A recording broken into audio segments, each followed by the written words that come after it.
gitu ya, tapi belum pecah di sana. Nah,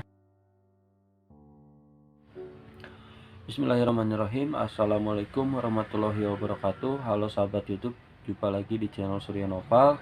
Kali ini saya akan membahas tentang Fistula Ani.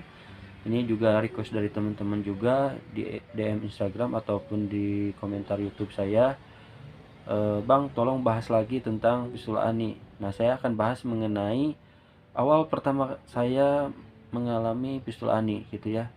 Dan mungkin perlu diingatkan juga untuk teman-teman, saya ini bukan dokter ataupun tenaga medis. Saya ini adalah pasien yang pernah mengalami fistula ani gitu ya. Alhamdulillah sekarang sembuh gitu ya.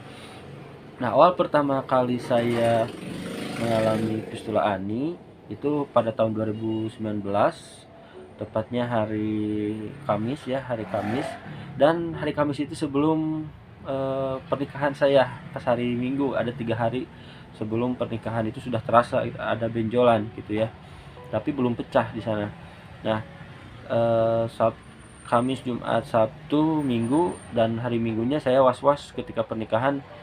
Saya tidak bisa melakukan pernikahan gitu ya, tapi alhamdulillahnya bisa gitu ya melakukan pernikahan, tetapi mungkin dengan ruang yang terbatas, tidak melakukan aktivitas berat dan dengan kesakitan gitu ya. Nah, hari Senin, Selasa masih tetap ya belum pecah.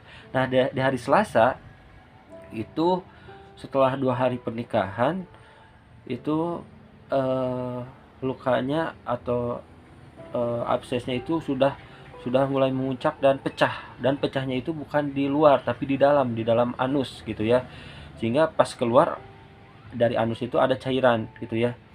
Nah, setelah ditekan-tekan memang tidak sakit gitu ya ketika sudah keluar, sudah pecah.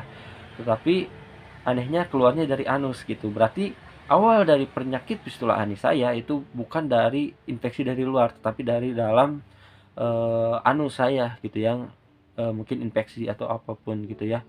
Nah, setelah seminggu kemudian baru pecah keluar gitu ya, baru pecah keluar. Dan di sana eh, nanahnya baru kelihatan gitu. Oh, ini ada nanah gitu ya.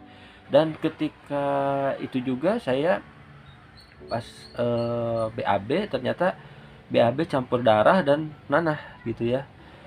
Dan itu setelah itu sampai 1 tahun setengah saya belum melakukan operasi gitu ya. Dan selama 1 tahun setengah itu saya mengalami fistula seperti itu gitu ya, bahkan lukanya sampai 2 dan 3 gitu ya. Dan alhamdulillah sekarang sudah sembuh dengan melakukan 2 kali operasi gitu ya. Nah, untuk lebih lanjutnya bisa dilihat di channel-channel di video-video saya sebelumnya yang membahas tentang bagaimana penanganan dan sampai sembuh saya dari fistula ani. Terima kasih. Wassalamualaikum warahmatullahi wabarakatuh.